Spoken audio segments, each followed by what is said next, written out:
famous ni umuhanzi ikora ma baby confirm mukunzi wita umuswera na kumena mulezi we na mipingo ni macho enough mutima kavasura kumwa ni rap harya hashtag ni cyana trap we call ubulayi busy ulayi call na fame we live no pain just na gukora ni kufunga umuntu mukuru yeah. Okay.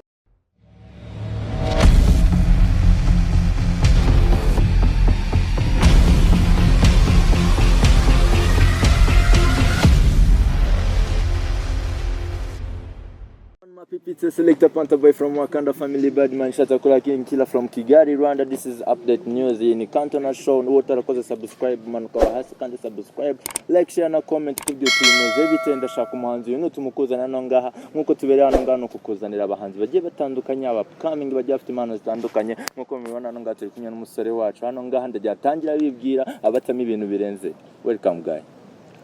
Murakoze cyane.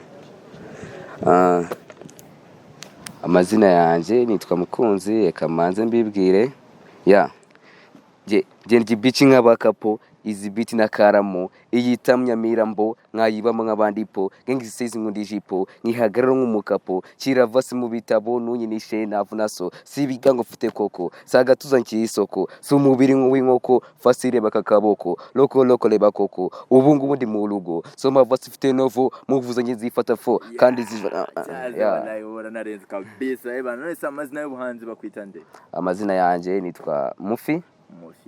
Badman Mufi ni izina ryakomotse cyase ryaturutse kugereze kwita Badman Mufi.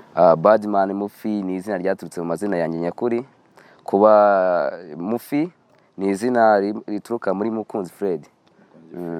Mu ni Mukunzi, Fi ni Fred. Birumvikana. So tukinyarutano ngato tugufite ibibazo 9, so we gonna start from 1 to 9 tukubaza ati bimeze bitano ngani ibibazo bigiye bitandukanye yuko ari Kantona show kandi subscribe hasi. So ndagira nkubaze uti ese mu byukuri wowe ubundi ahanini indirimbo umaje kuwashyira hano hansi cyase indirimbo ufite hano ngazi iri gukoma cyase ufite hano ngazi iri kumvwa n'abanyarwanda ni zingahe? Indirimbo ziri hanze zo ni indirimbo 3. Izindi iya mbere yitwa Namaze ndi hamwe n'umuhanzi yitwa Decent B. Iya kabiri yitwa Umufana. Iya gatatu yo yitwa Rwabishingwe to. Okay, tukigaruka ngo kuri iyo ndirimbo Rwabishingwe, ese mu byukuri just ni idea yatumye uvuga uti cyase ni igitekerezo cyaguturutse cyo kuba wafata indirimbo ukayita Rwabishingwe tuzi yuko ari umuntu wabayeho kera, ni idea yaturutse ndagira utubwire? Idea yaturutse kuba ndimo nashaka gukora nyine ibikorwa bijya hejuru kandi duteza n'imbere umuco gakondo navuga ku ntwari yacu Rwabishingwe mu Rwanda dufite. Ese nagira ngo baze noneho niki utekereza ku mbogamizi abahanzi b'abupcoming mugenda muhura nazo ko akenshi usanga ari abupcoming bagenda baza hano hanze ngira ngo namwe murabizi ukaza uyu munsi ukihiringa tukakumva ejo bundi tukakubura, ese ni ibize mbogamizi zibitera n'ikibona kibitera?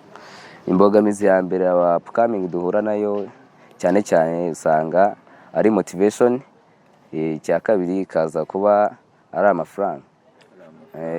Byumvikana cyane koko ikofi hano ngaho kwibona byitoroshye kabisa, niyo mpamvu benshi tuba twiringa kugira tube twayibona. So ndagira ngo baze ese mu byukuri niki wabya noneho babandi baba bafite ikofi bandi bafite ubushobozi bwo kuba bazamura abantu bafite talent nkizo zanyu kabisa, numvisha ugwa mu mirongo neza kabisa banafata pisi bandi abantu babigwamo neza cyane. Ndagira ngo baze noneho niki wabwira abandi baba bafite ubushobozi bwo kuba bazamura abantu nkamwe kugira ngo mwe boostinga cyangwa abantu bafite mu bubasha n'icyo babwira?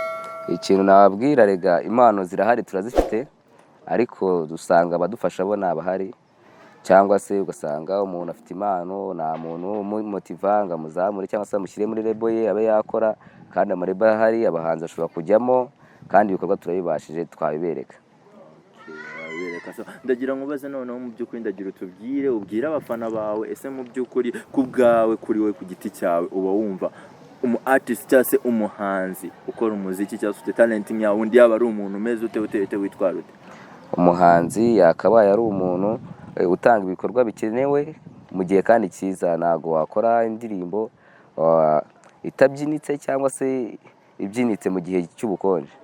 Isa kugira ngo nyine urebe igihe tugezemo abari nacyo utangiraho imiziki yawe, urebye abahanzi tugomba kumenya n'igihe duhereza abantu ibintu n'igihe banabikeneye. mukaba mwatekereza kuri product mugiye kuba mwaha abantu abafana banyu. So mu by'ukuri birumvikana ko uri umusore wita ku bafana cyane kandi burya ni nabyo bikene ko ni nabo tuba turi gukorera. So aha ngaha ndagira ngo baze ikibazo kimwe kandi ukinsubize neza cyane. Ese mu by'ukuri ni iki uteganya kuri muzika yawe cyangwa se ni iki uteganya ku ndirimbo yawe, kuri talent yawe? Ko talent yawe urayifite pe, ahubwo no mukuryamye bizapfa. Ese ahubwo mu by'ukuri ni iki uteganya ejo hazaza abafana bawe bakwitegeye iki? Ikintu bakwitegaho, urabona turacyafite long way, dufite urugendo rurerure rwo gukora. Tugomba gutegura ibintu byacu tukamenya yuko niba byanze uyu munsi ushobora gukora ejo bigakunda. Ikintu twakora ni ukuba twaba strong mu byo dukora kandi tugashyiramo imbaraga, ibintu bizacamo. Saa muri make uri kuvuga uti ntuka giving up cyangwa se ntugacika intege ko ibintu bizacamo, kuko birumvikana. Ahubwo nagira ngo baze, ese mu by'ukuri uri kumva akenshi usanga tuba dufite impano akenshi ahubwo atari ko tuhita tuvuga ngo ndayifite cyangwa se ngo wisanga uyifite. Akenshi hari ikintu kiba gisaba yuko kikwereka ko ufite impano. Ni ryari wamenye ko ufite impano yo kuririmba? Impano yanjye yo nayibonye nyiri muri primary school, nibwo nagiye nigaga mu wa gatatu. Nibwo twatendinze ama competition turagenda turaririmba, za gusanga natsinze nabaye wa mbere. Byaje gutuma ngira numva yuko mfite impano nanjye mu bandi bose. Naje usanga ufite impano nk'iy'abandi bose kabisa, si bose bayigira. Ese nagira ngo baze muri wowe, ukimara kumenya ko ufite iyo talent cyangwa se ukimara kwisanga ufite iyo mpano, wabyakiriye gute? Wari umeze gute? Ndagira udusangize ukuntu wari umeze. Byose rega wabikesha abafana, kuko aribo baje kumbwira ngo ufite impano, bambwira nabyizera. Ariko nanjye naje gusanga impano nyifite, cyane cyane ko nagiye mbona ama award menshi aturutse muri iyo mpano yanjye. Ni ibintu nishimira cyane ko mfite ino mpano, rwose ndabishimira Imana. Birumvikana cyane kandi koko burya gushimira Imana nicyo kintu cya mbere, nacyo kiba gitumye hano ngaha tuba tukiri bazima, ko kugira ngo tugere no kuri byinshi tuba dusaba Imana. So ndagira ngo baze, ese mu by'ukuri abenshi usanga tuba dufite Imana ariko ntituzikurikirane cyangwa se ntituzifollowing cyangwa tube ariyo twakisangamo career yacu ugasanga yarahindutse, twagiye kure ya talent dufite. Ese niki we cyatumye uvuga uti mfite impano yo kuririmba, none ni nayo ngiye kuba nakurikira, niyo ngiye kuba najyamo nkayikora? We niki cyatumye uvuga ati ngiye kuririmba? Ikintu cya mbere cyatumye numva yuko naririmba ni uko nasanze family binshyigikiyemo, bakambwira ngo ibintu wabikora wabibasha. Ibi bintu ntago ari ukuvuga ngo uri muri yihiringa ushaka impano yo urayifite. Ikisabwa nuko wowe wabyikundisha ukabyumva yuko nabikunze kuko nanjye mbikunze. Icyatumye rero numva najya mu muziki nkawukora kandi ndanabushoboye nanawubasha. Uyu musore wanjye yanawubasha kabisa, amwita Mufi. So birumvikana neza yuko mwe babyeyi aho ngaho mufite abana bafite impano, mwishaka kubaryamya cyangwa se kubatsikamira, ahubwo mubafashe bana ibintu bigende neza, impano zabo zibe zazamuka kabisa, zitere imbere. Icyo bakeneye nta kindi ni ukubumva mukabafasha ibintu bigiye bitandukanye. Ese Mufi, ndagira ngo baze, ahanini ufite imyaka ingahe? Mfite imyaka 17. 17. Uracyari na muto cyane kabisa, iminsi iri imbere nawe uzabukoma. Ndagira ngo baze ikibazo cya nyuma dusa nk'abari gusoza. Ndagira ngo baze, ese mu by'ukuri ni iki wabwira bano bahanzi basa nkaho bagafashe cyangwa se bagafashe badashaka kwikoza aba upcoming artists cyangwa se abahanzi bakizamuka? Ikintu nababwira ni ugufatanya, ko nago na mwana uvuka yuzuye ingobyi. Ushobora gufasha mugenzi wawe, riga impano zirahari, ukamufasha akazamuka, kandi nawe byaza kugirira akamaro kuko bimateza umuziki nyarwanda imbere. So hano ngaha rero tuba dufite ikibazo kimwe bakita challenge question cyangwa se cya kibazo ngo challenginga. Wowe ndavuga ibintu bisubiremo, bana no bisubiramo neza kabisa, umeze neza bana, urabunkomye aho ngaho kabisa. So uri umunyarwanda?